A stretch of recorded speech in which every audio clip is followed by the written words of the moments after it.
माननीय अध्यक्ष महोदय, उपस्थित निवर्तमान जिलाध्यक्ष एवं पदाधिकारीगण और वर्तमान जिलाध्यक्ष एवं पदाधिकारीगण, हमारे संचालक महोदय एवं उपस्थित स्वजातीय बंधुओं एवं हमारे सहयोगीगण, जैसा कि आप सभी जानते हैं कि आज कार्यक्रम ये जन जागृति अभियान रखा गया था और एक गाइडलाइन भी जारी की गई कि हमें किस विषय पर वार्तालाप करना है और थोड़े बहुत शिकवे शिकायत भी हुए आपसी आपके। और मैं समझता हूँ कि देखो, जब 4 लोग होते हैं घर में तो थोड़ी बहुत होती है और ये आप लोगों का व्यक्तिगत विषय है, ठीक है। इस विषय में मैं कोई भी वार्तालाप अनुचित समझता हूँ। मैं कोई वार्तालाप नहीं करूंगा, ये आपके घर की बात है और आप लोग स्वयं मिल बैठ के सुन जाए। और बस इतना याद रखिए कि बात करने से बात बनती है, ठीक है साहब। अब बात मैं रखता हूँ अपने आज के कार्यक्रम के उद्देश्य की। अभी संख्या बल की भी बात हुई और कई कुरीतियां जो समाज में व्याप्त हैं या एक दूसरे से लोग द्वेष रखते हैं, सारी चीजें। तो इस विषय में मैं एक बात कहूंगा, उसके बाद अपनी बात शुरू करूंगा। सर, एक छोटा सा इलस्ट्रेशन सुनाता हूँ मैं आपको। हमारे यहाँ तो कहा जाता है, बिहार मुझे नहीं मालूम, कि हम लोग हाँ के लिए हाउ वर्ड का यूज करते हैं। शिववाद में बोले खाना खा लिया, बोले हाउ। बोले बाजार चले गए, बोले हाउ। बोले नहा लिया, बोले हाउ। तो अब जैसे मान लीजिए, हाँ हमीरपुर में कहा जाता है, हमारे तो कानपुर मंडल में, आगरा मंडल में और झांसी मंडल में सब में इस वर्ड का यूज किया जाता है। तो जैसे यहाँ किया जाता है और मैं पहली बार आया तो एक सज्जन श्रीमान जी खड़े हुए थे। पहले मैंने देखा इधर उधर तो कहीं नजर नहीं आया कि सरीला है। तो मैंने एक सज्जन श्रीमान जी खड़े हुए तो उनसे पूछा, मैंने सर क्या ये सरीला है? बोले हो। मेरे कुछ पल्ले नहीं पड़ा, मैं थोड़ा आगे बढ़ा, एक श्रीमान जी और खड़े हुए थे। मैंने कहा एक्सक्यूज मी सर। बोले हाँ बताइए। मैंने कहा सर मैं आपसे कुछ पूछना चाहता था। उन्होंने मुझे नीचे से ऊपर तक देखा और बोले लगता बाहर से आए हो आप? मैंने कहा श्रीमान जी आया तो बाहर से हूँ, क्या आप बताएंगे सरीला यही है? बोले हो।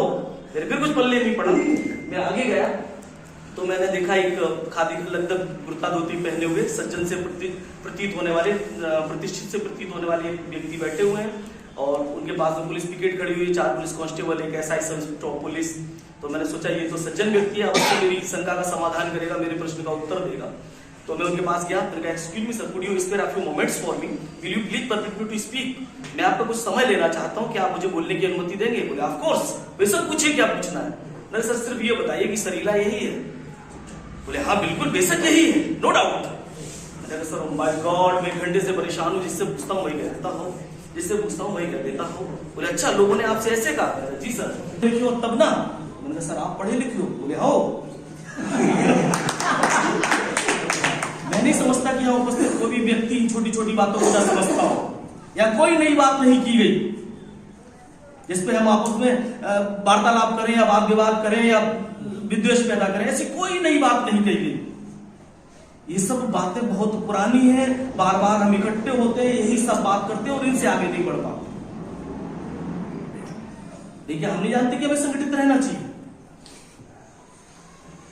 हम अच्छी तरह जानते हैं। क्या हम नहीं जानते कि हमें पैसा इकट्ठा करना चाहिए, हम बर्बाद ना करें, नशे की लतों में ना पड़े या अपने बच्चों को पढ़ाए लिखाएं? हम सब कुछ जानते हैं लेकिन साहब मानते नहीं और नतीजा लोग हमें पता नहीं क्या क्या समझ लेते हैं। हम कहते समाज में हमारे तमाम भाई बहुत छोटी सी बात है, कई बार तो ये प्रश्न आ जाता है कि लोग हमसे पूछते हैं आप कौन हो साहब? हमने अपना नाम बताया, बोले सत्येंद्र सिंह कर्ण। बोले साहब ये कर्ण कौन होता? हमने साहब हमारी उपजाति है, हम कडेरे हैं। बोले कडेरे क्या होता है? चुप रह जाते हैं, खामोश रह जाते हैं। क्यों जानते? क्यों खामोश रह जाते हैं? क्योंकि हमारे पास कहने के लिए कुछ नहीं होता। हम अच्छे श्रोता नहीं है, हम अच्छे वक्ता है, क्योंकि हम बोलते बहुत ज्यादा है, जो जी में आया वो बोल दिया लेकिन सुना नहीं। अगर हम अच्छे श्रोता बन जाएंगे, सुनना शुरू कर देंगे या पढ़ना शुरू कर देंगे तो हमारे पास ज्ञान का भंडार होगा। और जब ये सारी चीजें होंगी तो हम अच्छे वक्ता, तब अच्छे वक्ता बन सकते हैं। वैसे तो वक्ता है क्योंकि मुझे जी में आया वो बोल दिया, जुबान उठाई पलट दी हमने। लेकिन साहब बंदूक से बोली और मुंह से निकली बोली कभी वापस नहीं आती। तो हम बोले, सार्थक बोले, और इसके लिए हमारे पास ज्ञान का भंडार होना बहुत आवश्यक है। ये आएगा शिक्षा से, ये सब आएगा शिक्षा से साहब। हम भले ही 2 रोटी कम खाएं लेकिन अपने बच्चों को पढ़ाएं लिखें। देखिए जब किसी कक्षा में या किसी विद्यालय में अगर एक विद्यार्थी खराब है तो सिर्फ एक विद्यार्थी खराब होता है, दो हद से ज्यादा दूसरे विद्यार्थी को खराब करेगा, दो चार और बिगाड़ देगा। क्यों? ऐसे ही कह रहा हूं मैं। और यदि शिक्षक ही खराब, शिक्षक गलत रास्ते पे जाए तो क्लास का तो बंटा था, विद्यालय का। एक परिवार में यदि बच्चा बिगड़ा हो तो हद से दूसरे भाई को बिगाड़ देगा, भाई बड़े को देख के छोटा बिगड़ जाएगा। और बाप ही गलत रास्ते पे चल निकले या मां गलत रास्ते पे चल निकले तो पूरे परिवार का सत्यानाश, कुनबे का सत्यानाश। मैं एक बात कहूंगा कि सिर्फ बेटों को ही ना पढ़ाएं, अपनी बेटियों को भी पढ़ाएं, उससे आपका भी सम्मान रहेगा और वो जिस बन जाएगी आपका सम्मान तो बरकरार रखेगी, लेकिन उस पूरे परिवार को नई ऊंचाइयों पे ले जाएगी। बेटियों को समान अवसर है। और इस तरह के जो कार्यक्रम आप आयोजित करते हैं, इनमें भी नारी शक्ति की सहभागिता सुनिश्चित करें श्रीमान, ये बहुत आवश्यक है। ये चीजें करें, पढ़ाएं बच्चों को, ठीक है साहब। और अभी देखिए, अभी पिछले एक घटना हुई थी महोबा में, वो क्या बगवा में सर, हाँ कबरई बगवा में, तो वो वीडियो वायरल हुआ साहब, वीडियो वायरल हुआ और हम लोगों तक भी पहुंचा। भाई कुलपहाड़ में एक घटना हुई, बगवा में हत्या हुई थी एक लड़की की, वो तालाब में बांध के डाल दिया गया था। और कुलपहाड़ में किसी महिला अपनी मायके में आई थी तो वहां गांव के लोगों ने उसको मारा पीटा। जब ये राष्ट्रीय कार्यकारिणी के संज्ञान में ये मसला आया और पता चला यहाँ कुछ हो नहीं रहा, तो साहब हम लोग वहां से आए।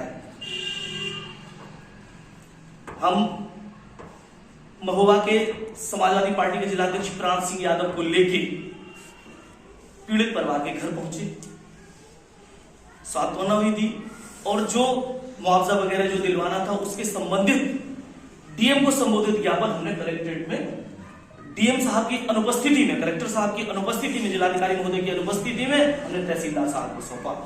और उसके बाद फिर हम कुलपहाड़ गए, उस पीड़ित परिवार से मिले और वहां संबंधित थाने में जाके, कुलपहाड़ के थाने में जाके एसओ महोदय से भी मुलाकात की। उन्होंने भी हमें आश्वासन दिया कि साहब हम पीड़ित परिवार की पूरी मदद करेंगे। लेकिन अफसोस हमें इस बात का हुआ कि हम लोग वहां से चल के आ गए, लेकिन लोकल से केवल मनोज जी का तो साथ रहा, उन्होंने हमारा भरपूर साथ दिया। सुबह किसी कारणवश संपर्क नहीं हो पाया, लेकिन जब संपर्क हुआ तो जी हाँ हाँ वो कबरई से सटा हुआ है, बगवा की है, बगवा करने वाला नहीं, कुलपहाड़ में एक ही घर है। देखिए कुलपहाड़ में एक ही घर है, वो लड़की भिंड में उसकी शादी हुई और दिल्ली में वो अपने परिवार के साथ रहती है। यहाँ उसके भाई और बहन और पिताजी वगैरह रहते हैं, तो वो अपने मायके आई हुई थी। अब ईश्वर जाने लड़कियों का चक्कर, लड़की का चक्कर था या क्या था, वो अहिरवार कहते हैं हमारे यहाँ जो जाटक होते हैं, दोहरे होते हैं, तो वो अहिरवार महोदय उनके घर में खुदा फाली हुई, फिर मारपीट उन्होंने की। अब एक परिवार और पूरा मोहल्ला उनका, कोई उनकी कहने सुनने वाला नहीं साहब। क्योंकि अच्छा जनप्रतिनिधि वगैरह भी होते हैं, जो जनप्रतिनिधि वो जिनका संख्या बल अधिक होता है, जिनका बहुमत अधिक होता है, उनका साथ देते हैं, क्योंकि उनकी अपनी राजनीतिक मजबूरियां होती, न्यायवाद की बात है। व्यक्ति इतना खुदगर्ज हो चुका कि पहले अपना निजी स्वार्थ देखता, उसके बाद सारी चीजें होती। लेकिन यदि समाज वहां साथ दे, हालांकि हमने उनसे भी कहा जब आपका परिवार उधर रहता है, दूसरी जगह रहता, तो एक सिंगल घर लेके आप क्या करोगे, जहाँ समाज में और रहते हैं वहां जाके बस जाओगे। कुछ है भी नहीं ऐसा कि यहाँ छोड़ ना सको, लेकिन नहीं साहब आप रहना ही वहां चाहते हो, छोड़ना ही नहीं चाह रहे, जबकि कुछ भी नहीं है सारी चीजें। तो ऐसी चीजें होंगी तो हमें सबसे पहले सही निर्णय लेने होंगे, और सही निर्णय हम तब ले पाएंगे बात वहीं आगे घूम फिर के कि हम शिक्षित होंगे, समर्थ होंगे। और जब आप शिक्षित बन जाएंगे तब एक बात जरूर है कि आप आर्थिक रूप से विपन्न नहीं रह पाएंगे, संपन्न अवश्य होंगे। और जब संपन्न हो जाएंगे फिर देखो, जिनके आंगन में अमीरी का सजर लगता है, सजर कहते हैं मेले को, जिनके आंगन में अमीरी का सजर लगता है उनका हर ऐब जमाने को हुनर लगता है। अभी सलमान खान, अक्षय कुमार और ये सब न्यूज़पेपर लपेट के यहाँ निकल जाए तो वो फैशन कहलाएगा। और आप अभी यहाँ पे अगर जरा सा सुई धागे से सिल लो तो लोग कहीं काय मरने लगे, खाने को नहीं है नहीं। तो ये सारी चीजें हैं। जिस दिन आप संपन्न हो जाएंगे शैक्षिक रूप से, आर्थिक रूप से, उस दिन लोग आपसे ये भी नहीं पूछेंगे आप किस कास्ट से, क्योंकि लोग आपकी आय का स्रोत जान के आपको इज्जत देना शुरू करते हैं। सम्मान आपको तब देते हैं जब उन्हें आपकी आय का स्रोत पता होता है।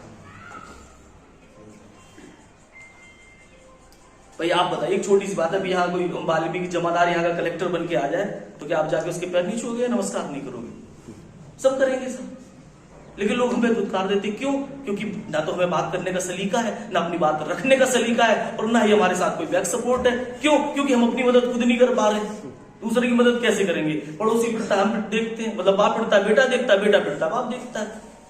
इससे बड़ी शर्म की बात तो हमारे समाज के लिए कुछ हो ही नहीं सकती साहब। हम आगे क्यों नहीं बढ़ पाए? क्योंकि बस वही है कि ये क्यों बढ़ रहा। मैंने आपसे कहा ना, विद्वेष वाली बात आ जाती है। तो उन सारी चीजों को साहब हमें छोड़ना पड़ेगा। और रही बात, जब आप इस विद्वेष को छोड़ेंगे, फिर मैं आपसे एक बात कहता हूं कि फिर आप अपना चुनिए एक नेता। मनोज जी हैं आपके युवा जिला अध्यक्ष, और मैं ये कहूंगा सारे बुजुर्गों से, वो जो निवर्तमान पदाधिकारी हैं, मैं उनसे ये आग्रह करूंगा कि आप अपने अनुभव का पूरा लाभ हमारे युवा जिला अध्यक्ष को दें। इनका जोश, होश और इनकी जो, मतलब वैसे तो काफी सर्वगुण संपन्न है वो, और तो सर्वगुण संपन्न है वो, लेकिन आप लोगों के अनुभव से और इनके जोश से जो रिजल्ट आएगा वो पॉजिटिव आएगा और बहुत ही अच्छा आएगा, ऐसा मुझे पूर्ण विश्वास है साहब।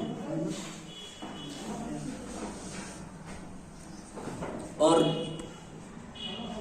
तो मैं यही कह रहा था कि जब आप इस तरह से सक्षम हो जाएंगे साहब, तो फिर आपको किसी दूसरे की आवश्यकता नहीं पड़ेगी। फिर लोग आपको दिल के बहलाने का सामान नहीं समझेंगे। और अभी आप लोग आपको बहुत हल्के में ले लेते हैं साहब, क्योंकि आप देखो, हजारों मील लंबी यात्रा पहले कदम से शुरू होती है और आप पहला कदम ही नहीं बढ़ा रहे। अन्य समाजों में आप देखो, किसी के साथ कोई घटना होती है, वो 50 लोग इकट्ठे हो जाते हैं।